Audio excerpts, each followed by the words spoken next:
Hey guys, and welcome to another episode of Valley Views. This is your host, Amanda Joy Christensen, coming in from the most fabulous city in the world, Las Vegas. It is a joy and honor to bring you another weekly episode here on my platform, where I continue to elevate stories around family, legacy, and hospitality. Every week, I like to bring to life a different viewpoint, conversation, or topic that will help change someone's mind, elevate a conversation, or, clear the air on some juicy gossip about, the bullshit of my life. But the reality is, this platform is also to help educate. And this week, I'm really honored to share a story of a gentleman within the community who is overcoming his own story of becoming disabled, having to rebuild his life, and then having someone he thought he loved, a spouse, abandon him, then continue to use her power to create a narrative that he was a bad person. However, he had a life-altering accident that impacted his ability to walk. I made a joke last time that I'm ending the season. Well, I also will say that this episode will be the end of season three, as I've produced 26 fantastic episodes. The Valley Views collection started out as just an idea in my head, a way to regain my voice back in a city that I once felt I had to prove a point to fit into. But the truth is, what I'm doing now far exceeds what anyone in the city ever expected me to do. And the stories that I share are reaching corners of the world that go beyond places I could have even imagined. As my professional network continues to grow, I want to take a moment and pause and say I've hit a crossroad. That even in my own life, Valley Views was born out of being disabled on my own grounds by experiencing a life-altering surgery that nearly killed me and being abandoned back by people I thought I could trust. I've used my platform over the last few months to cause controversy, but not to hurt anyone. Just to bring to light that we live in a society now where things truly need to change, where the bullying and the online gossip and people reporting you just because you have a different opinion, whether it be political or religious, or just the way that you see about orientation of the world. I don't like this world anymore. And I think that I use my platform to show that. I use my platform to make someone question, why should I move to Vegas? What is positive about it? And there's plenty of incredible, incredible things that make it one of the most dynamic cities in the world. But when you look at statistics like Nevada ranking number one worst state to live in for mental health, and then you see all over the news just 1,500 people living in tunnels under our city, and our mayor's more worried about joking about barbecued pork, and people put just jokes into like the news about, oh, the homeless population, but it's a real thing. When you become disabled and you can't perform the way people expect you to, it also really changes your ability to survive the rat race or the script of the 9 to 5 life. Because when you have things about your life that have changed, especially around your health, that limit your ability to be mobile or to get around, or because you are a victim of real abuse, you have panic attacks or trauma that you never know will come on. It makes being an adult a lot more serious. It makes that every day you get up, that if you don't follow the things that make you happy, one wrong move and your own handicapped or illness could bring you down. So, with that being said, I always want to share this is a platform where anyone can come. You can always feel comfortable to talk about topics that to someone else could change their viewpoint. It could also help by sharing this story to save someone else's life. Your story of being authentic and how you survived some of the hardest days of your life could truly be the catapulting piece that someone needs to hear. So many people ask, Amanda, why don't you interview people on your show? Well, there are plenty of people who would love their story to be told who never want to show their face on camera. So I love being the conduit, the voice, the Barbara Walters, if you will, of someone else's story because their authenticity deserves to be preserved and their authenticity deserves to be held. So, without further ado, I would like to introduce my interview episode about Justin Sukar, founder and CEO of 702's Greatest of All Trades, GOAT LLC. If you'd like to find him online, you can look him up under that 702 Greatest of All Trades LLC. He has Facebook, Instagram, and TikTok. He does not have a personal website. And I just want to give a little backstory. I started a TikTok a few months ago after I was invited to one of my dear friends' global TikTok event. I was very anti-TikTok. If you had met me any year before 2026, I would have said, I'm never going to use TikTok. It's owned by China. Well, I crashed. I got on the TikTok bandwagon and I started adding my content. Over the last 30 days, not only has my page blown up in viral views, but it has also allowed me to connect to an entirely different community of entrepreneurs in the city, including Justin, who uses his TikTok to amplify stories around what it is like to work as an independent contractor, someone doing custodial engineering and physical labor, but having a physical disability. Listening to what he's had to overcome, I'm going to share as I continue the story. But he grew up in a small town in Pennsylvania called Edinburgh. And I always ask people, do you have a special memory of where you grew up? He said, no, I hated my hometown. I can relate. I grew up in Levittown, Pennsylvania. I can relate. What is your industry background or talent? He has spent the last few years in the IBEW Local 357 union here in Vegas. He worked for Yesco before starting his own handyman business. He is extremely good at fixing things and building stuff. What is your story that led you to my podcast? I follow you. I saw you on TikTok. What is your personal take on hospitality in the world? He said that it's very hit or miss sometimes, and that sometimes it can be good or bad, but the experiences he sees now are just few and far between with positive hospitality. What is something special that you would like to share on my show to help people see a different side of what you do?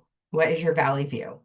He said, when I drive around the town, and I see all the different things that I've worked on and all of the different signs I've put up, I feel really proud, knowing that my hands had a part in preserving so many little memories and signs here around the city. Do you have a family? He said that yes, he does have a daughter, and she is not living with him, but he does have a family. I always talk about what is it like to have a family in Vegas because there's so much negative aspects of it. I am a walking byproduct of that system this year, and I just think that families in America as a whole, there are not systems set up anymore and people do not see the value of people with families and trying to build families. What's something special about your life that has made you unique? He said that I have started my own handyman business. I'm 100% satisfaction guaranteed. And I have worked over the last few months to develop a highly rated business. And in the last year, I experienced a dirt bike accident. And as a result of that, it resulted in an extremely high conflict divorce. Then goes to talk a little bit about his personal story. He opens up that in March, he was in a tragic dirt bike accident where a car hit him and severed his left foot, and he broke his pelvis and had to have it reconstructed. He spent 3 weeks in the hospital and 2.5 months in recovery alone. While he was in the hospital, his ex-wife decided that she no longer wanted to take care of a man that was a cripple and decided to file not only divorce but temporary PTO and accuse him of abuse in their marriage just to get out of caring for him as after this tragic accident. We were married for 4 years, and together for over 10. And the craziest part is since this has happened, I have experienced her making up stories about me, slandering me, trying to have me arrested, and then also deciding to lie about who I am to everyone else. There's a lot of personal things. I don't know how much you want me to share on it, but he has been experiencing ongoing harassment. She is trying to hold him in contempt for things that did not happen, but it just ultimately came down to she did not want to care for someone with a disability. And instead of owning up to that and letting their divorce process through, um, he has continued to experience just nightmarish things. I think that the hardest part when you are trying to come out of any relationship, to be honest, I shared back in March and in May around Mother's Day on my show that after I lost part of my reproductive system and I physically could not have intercourse, my ex, who had been a habitual cheater from the start, started cheating on me. So when I asked him to stop having sex with me, he refused. And there were multiple times in the middle of the night where he tried to, and I woke up and it was just very bad. And I think that for as much as you want to think that someone will love you even through a disability and through a challenge, um, Justin's walking proof of it. He's real open about his TikTok. He shares a lot about what he's going through. He's like me. He kind of likes to just tell the truth because when you have a business and you have a foundation and you have children to care for, the last thing you really need is someone who is unaccountable for their actions in real life to continue to try to tell a narrative about who you are. Um, One of the questions I like to always ask is like, do you plan on launching your own business? What is something you could tell somebody who wants to start their own business? What is some advice you could give? Justin talks about how if you want to launch your own business, you just have to get ready for a lot of long days and long nights. You have to be really good at learning how to run the back end of your business and be available to always ask questions and try new things to help. What is one thing you wish you could tell your younger self now as an adult? And he said, don't get married, which I can agree with. I want to kind of say, without saying too much, but I'm me and I always overshare. And that's the beauty of what I'm doing here is I'm creating this little documentary story of other people's lives, of other people's real world perceptions because Justin was providing for his wife. They were together 10 years, and then he had an unexpected tragedy occur. And because she couldn't accept the new version of who he was based on the version of the world that she got dealt, just like, my life, your partner can choose to walk away. Even if you love them, you can still love someone, but if they choose to abandon you and they choose to slander you and they choose to cheat on you and they choose to get the police involved and investigate you and send people to stalk you and try to intimidate you and have family members make up lies and just everything you could possibly imagine. It's just like at what point does that exhaust someone else? Like, at what point, as a narcissistic person, do you feel exhausted by just trying to ruin someone who has already dealt something that physically ruined them? And what I love about Justin is his loss of his extremity did not stop him from starting his own business and working and having confidence in himself and rebuilding himself from nothing after the closest person in his life betrayed him.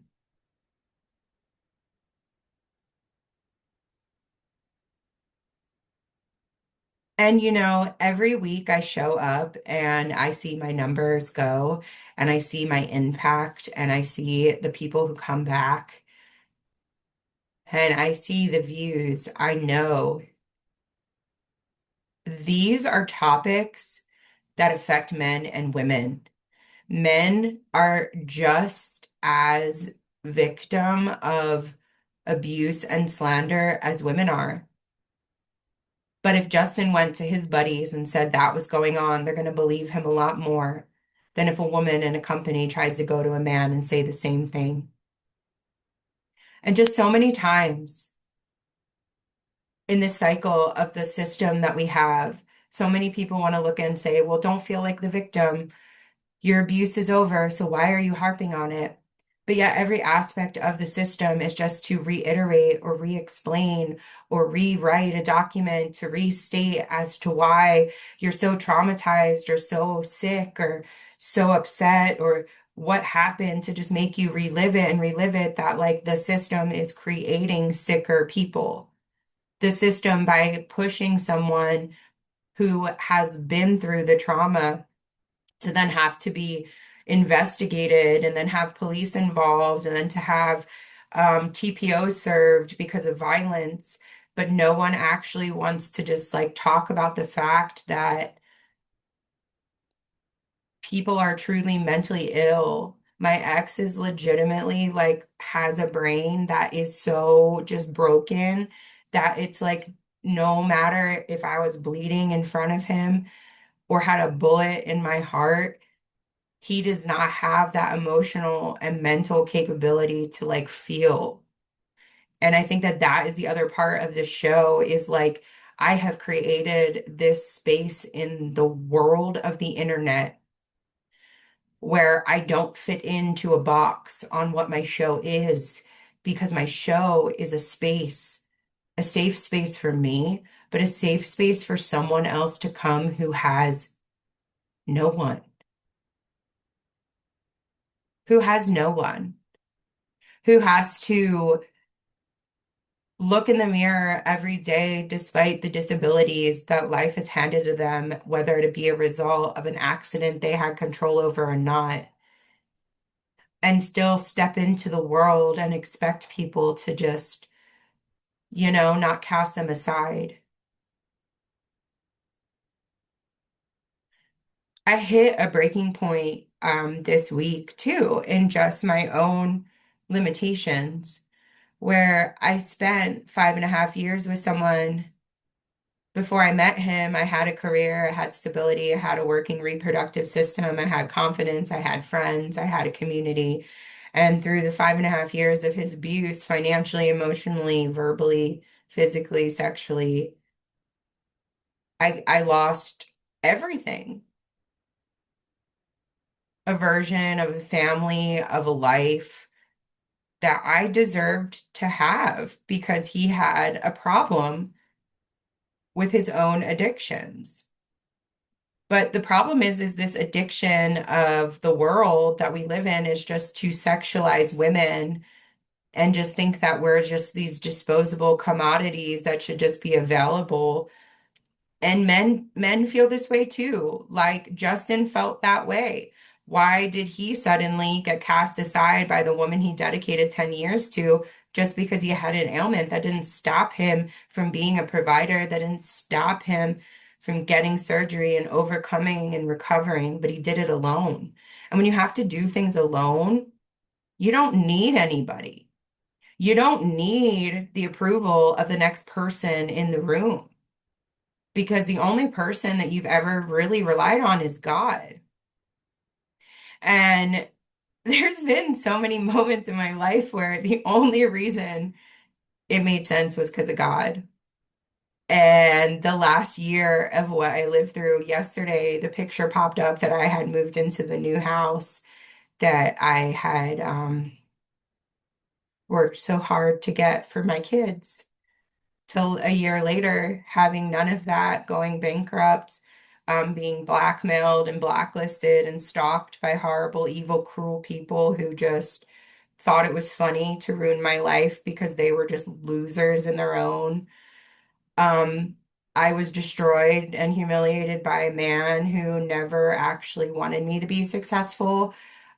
He actually found my success to be offensive. He wanted me to just stay in a corner and not have anyone ever see my light or my heart. His family just despised me.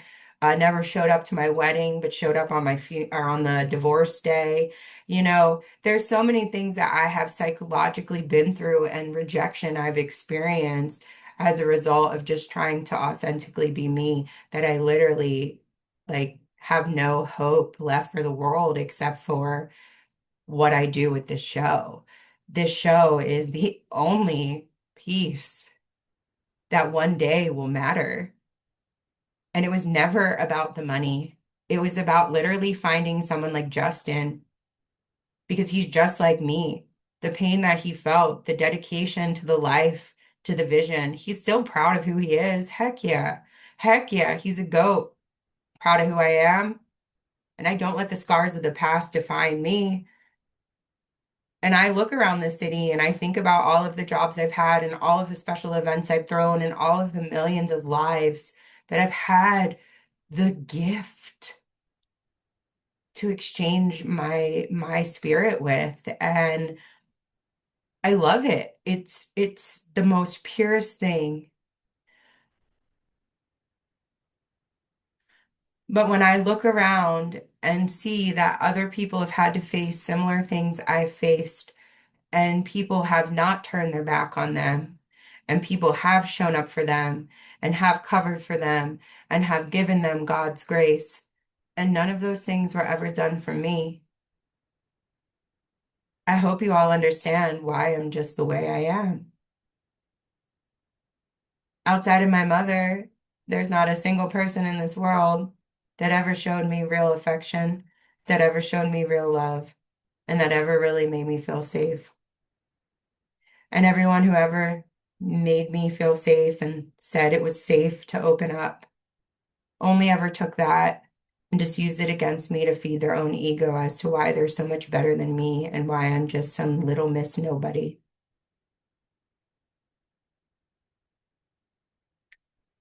But it's okay because one day these stories will go down in history, legacy for my two children, who are the only family that I have left in this world to protect and fight for. Because there's no family in this world that even wants to claim me. And that in itself is just really sad. Just a reflection of the people I was raised by. So as I get ready to close the season, I just want to say thank you to everybody who has listened to my show. I am definitely not going anywhere. I am actually working on a handful of separate side projects over the next few months, with some emceeing, with some creative writing, with some journaling. And with the end of this episode, this will be my 82nd published audio episode and my 14th published video episode. And I can say this,